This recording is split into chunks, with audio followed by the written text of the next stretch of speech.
안녕하세요. 저는 70살 김순덕입니다. 평생 성실하게 살아온 평범한 할머니예요. 오늘은 제가 지금 겪고 있는 일에 대해 이야기하려고 해요. 지금 저는 모텔에서 살고 있거든요.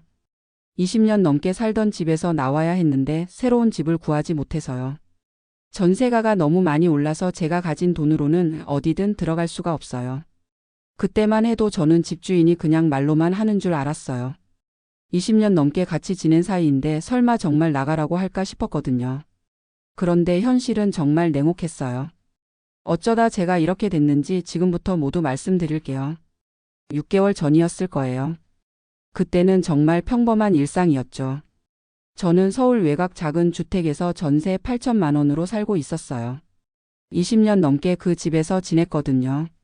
집주인 할아버지도 저와 비슷한 나이였고 우리는 서로를 가족처럼 생각했어요. 매달 안부 인사도 하고 명절 때면 떡도 돌렸거든요. 그날도 평소처럼 아침 일찍 일어나서 동네 슈퍼에 장을 보러 갔어요.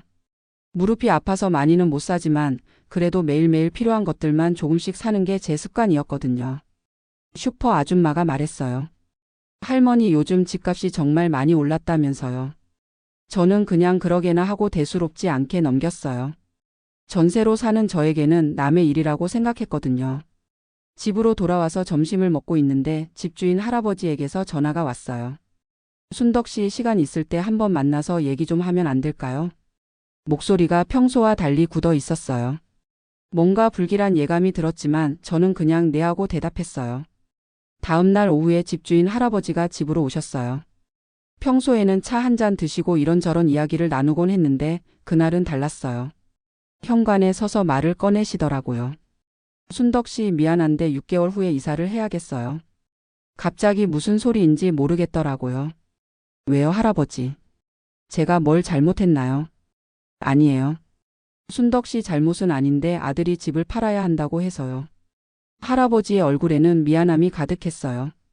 하지만 동시에 어쩔 수 없다는 표정이기도 했거든요. 집값이 너무 올라서 이런 기회를 놓치면 안 된다고 하네요. 저는 한동안 아무 말도 할 수 없었어요. 20년 넘게 살아온 집을 6개월 안에 나가야 한다니. 머릿속이 하얗게 변했어요. 그럼 전세금은 언제 받을 수 있어요? 계약서대로 이사 나가는 날 드릴게요. 할아버지는 그렇게 말하고는 서둘러 돌아가셨어요. 저는 그 자리에 한참을 서 있었어요. 이 집에서 죽을 때까지 살 줄 알았는데 그날 밤은 한잠도 못 잤어요. 6개월이라는 시간이 생각보다 짧다는 게 느껴졌거든요. 새로운 집을 구해야 하는데 요즘 전세가가 얼마나 올랐는지도 모르겠고 불안한 마음에 잠이 올 리가 없었어요. 다음 날 아침 일찍 동네 부동산에 갔어요. 할머니 어서 오세요. 무슨 일로 오셨어요? 집을 좀 알아보려고요. 전세로요. 부동산 사장님이 저를 위아래로 훑어보더니 물었어요. 예산이 어떻게 되세요? 8천만 원 정도요. 사장님의 표정이 순간 굳어졌어요. 할머니 요즘 8천만 원으로는 이 동네에서 전세 구하기가 쉽지 않아요. 그럼 얼마나 해야 해요?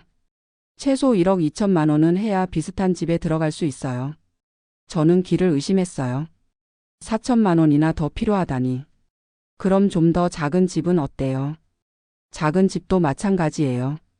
원룸도 요즘 7천만 원 정도 해요. 세상이 이렇게 빨리 변할 줄 몰랐어요. 제가 20년 전에 이 집에 들어올 때만 해도 8천만 원이면 꽤 괜찮은 집이었거든요. 다른 동네는 어때요? 외곽으로 더 나가시면 조금 저렴할 수도 있는데 그래도 1억은 해야 할 것 같아요. 부동산을 나서는 발걸음이 무거웠어요. 4천만 원을 어떻게 마련해야 할지 막막했거든요. 그날부터 저는 발품을 팔기 시작했어요. 이 부동산 저 부동산 다니면서 전세집을 알아봤어요. 하지만 어디를 가도 대답은 비슷했어요. 할머니 요즘 8천만 원으로는 힘들어요. 한 부동산에서는 이런 말도 들었어요. 할머니 나이가 많으시니까 집주인들이 꺼려할 수도 있어요. 왜요? 혹시 무슨 일이 생기면 책임져야 하잖아요. 그 말을 듣는 순간 가슴이 뜨끔했어요. 나이가 이렇게 큰 장벽일 줄 몰랐거든요. 2주째 집을 알아보고 있는데 한 부동산에서 연락이 왔어요. 할머니 괜찮은 집이 하나 나왔는데 한번 보러 오실래요? 반가운 마음에 바로 달려갔어요. 8천만 원에 들어갈 수 있는 집이에요. 드디어 희망이 보이는 것 같았어요. 그런데 집을 보고는 깜짝 놀랐어요. 반지하였거든요. 창문도 작고 습기도 많이 차는 것 같았어요. 하지만 선택의 여지가 없었어요. 이 집으로 하겠습니다. 계약하러 집주인을 만났어요. 30대 정도 되어 보이는 젊은 남자분이었어요. 할머니 혼자 사세요? 네, 혼자 살아요. 보증인은 있으세요? 보증인요? 왜 필요한가요? 혹시 모르니까요. 가족이라도 있으셔야죠. 저에게는 변변한 가족이 없었어요. 남편은 10년 전에 돌아가셨고 자식도 없었거든요. 친척 중에 누구라도 있으세요? 글쎄요. 연락하고 지내는 사람이 없어서. 집주인의 표정이 어두워졌어요. 그럼 좀 곤란한데요. 결국 그 집도 계약하지 못했어요. 보증인 문제 때문이었어요. 집을 나서는 길에 눈물이 났어요. 혼자 사는 게 이렇게 힘든 일인 줄 몰랐어요. 그 후로도 계속 집을 알아봤지만 결과는 마찬가지였어요. 전세금이 부족하거나 나이가 많다는 이유로 아니면 보증인이 없다는 이유로 거절당했어요. 한 달이 지나고 두 달이 지나도 상황은 나아지지 않았어요. 어느 날은 지인의 소개로 괜찮다는 집을 보러 갔어요. 전세금도 8,500만 원으로 제가 감당할 수 있는 수준이었어요. 집도 깔끔하고 괜찮았어요. 이 집으로 하고 싶습니다. 하지만 집주인이 저를 만나보고는 고개를 저었어요. 할머니 죄송한데 좀 더 젊은 분으로 하려고요. 왜요? 제가 뭔가 문제가 있나요? 아니에요. 그냥 관리하기가 편해서요. 또다시 나이 때문에 거절당했어요. 집을 나서면서 정말 절망스러웠어요. 평생 성실하게 살아왔는데 나이가 많다는 이유만으로 이런 대우를 받아야 하다니. 이게 내 인생인가 싶었어요. 시간은 계속 흘렀고 이사 나가야 하는 날이 한 달 앞으로 다가왔어요. 아직도 집을 구하지 못한 상황이었어요. 집주인 할아버지에게 전화를 걸었어요. 할아버지, 한 달만 더 시간을 주실 수 없을까요? 순덕 씨, 미안해요. 이미 새 주인이 정해져서요. 그 순간 정말 막막했어요. 갈 곳이 없다는 게 이렇게 무서운 일인 줄 몰랐어요. 평생 지낼 집이 있다고 생각했는데 하루아침에 노숙자가 될 위기에 처했어요. 어쩔 수 없이 임시로 모텔에서 지내기로 했어요. 짐을 정리하면서 눈물이 계속 났어요. 20년 넘게 살았던 추억들이 고스란히 담긴 집을 떠나야 한다는 게 너무 슬펐어요. 이사하는 날 할아버지가 전세금을 주셨어요. 순덕 씨, 정말 미안해요. 아니에요. 할아버지도 어쩔 수 없는 일이죠. 하지만 마음은 편하지 않았어요. 짐을 트럭에 싣고 모텔로 향했어요. 평생 모아온 살림살이들이 트럭 한 대에 다 들어가는 게 쓸쓸했어요. 모텔에 도착해서 방을 보는 순간 한숨이 나왔어요. 이게 이제 제 집이구나. 모텔 방은 정말 좁았어요. 침대 하나, 작은 테이블 하나가 전부였어요. 옷장도 제대로 된 게 없어서 짐을 풀 곳도 없었어요. 그래도 어쩔 수 없었어요. 당장 갈 곳이 여기밖에 없었거든요. 첫날 밤이 가장 힘들었어요. 모텔이라는 곳이 이렇게 시끄러울 줄 몰랐어요. 옆방에서는 계속 텔레비전 소리가 나고 복도에서는 사람들이 지나다니는 소리가 끊이지 않았어요. 잠이 올 리가 없었어요. 다음 날부터 다시 집을 알아보기 시작했어요. 모텔비가 하루에 5만 원이었거든요. 한 달이면 150만 원이에요. 제 국민연금이 한 달에 35만 원인데 모텔비만으로도 감당하기 어려운 수준이었어요. 하지만 현실은 여전히 냉혹했어요.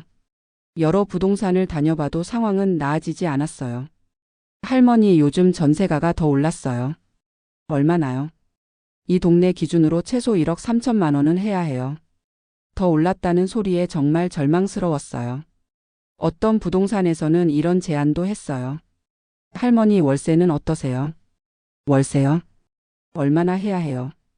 보증금 2천만 원에 월세 80만 원 정도면 구할 수 있을 것 같은데요. 월세 80만 원이라니. 제 연금으로는 도저히 감당할 수 없는 금액이었어요. 모텔에서 지낸 지 2주가 지났어요. 그동안 모텔비로만 70만 원을 썼어요. 이러다가는 전세금까지 다 써버릴 것 같았어요. 더 저렴한 모텔을 찾아서 옮겼어요. 하루에 3만 5천 원짜리였어요. 새로운 모텔은 더 낡고 더러웠어요. 하지만 선택의 여지가 없었어요. 조금이라도 돈을 아껴야 했거든요. 방은 더 좁았고 벽은 얇아서 옆방 소리가 다 들렸어요.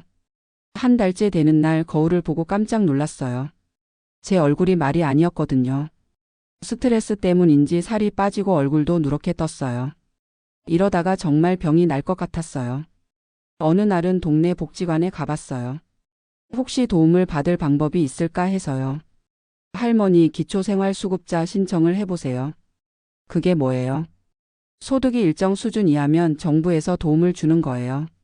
하지만 제가 가진 전세금 8천만 원 때문에 자격이 안 됐어요. 그럼 임대주택은 어떠세요? 임대주택이요? 공공임대주택 신청해 보세요. 소득이 낮으면 저렴하게 들어갈 수 있어요. 희망이 생기는 것 같았어요.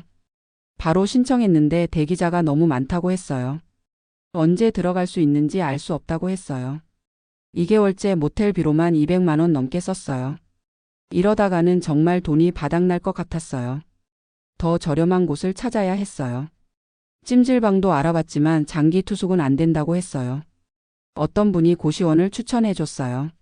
할머니 고시원이 모텔보다는 저렴할 거예요. 고시원을 보러 갔는데 정말 충격이었어요. 방이라고 할 수도 없을 만큼 좁았어요. 침대를 놓으면 서 있을 공간도 거의 없었어요. 하지만 월 60만 원이라고 했어요. 모텔보다는 저렴했어요. 이 방으로 하겠습니다. 선택의 여지가 없었어요. 고시원으로 이사하면서 정말 많은 생각이 들었어요. 70살이 되어서 고시원에서 살게 될 줄 누가 알았겠어요. 평생 성실하게 살아왔는데 결국 이렇게 됐어요. 내 집이 없다는 게 이렇게 불안할 줄 몰랐어요. 고시원 첫날 밤 복도에서 들리는 젊은 사람들 소리를 들으며 생각했어요. 나는 언제까지 이렇게 살아야 할까? 정말 집다운 집에서 살 수 있는 날이 올까? 눈물이 또 났어요. 지금도 저는 집을 알아보고 있어요. 하지만 전세가는 계속 오르고 있고 제 상황은 나아지지 않고 있어요. 가끔은 이런 생각도 해요. 평생 전세로 살지 말고 작은 집이라도 사둘 걸. 하지만 이미 늦었어요. 제가 겪고 있는 일이 저만의 일은 아닐 거예요. 나이 많은 분들이 집 구하는 게 이렇게 어려운 현실이에요. 전세가도 너무 올랐고 나이에 대한 편견도 심해요. 정말 막막해요. 하지만 포기할 수는 없어요. 어떻게든 집다운 집을 구해서 안정적으로 살고 싶어요. 그게 제 간절한 소원이에요. 내 집이 있다는 것이 이렇게 소중한 줄 진작 알았어야 했는데. 지금이라도 늦지 않았으면 좋겠어요.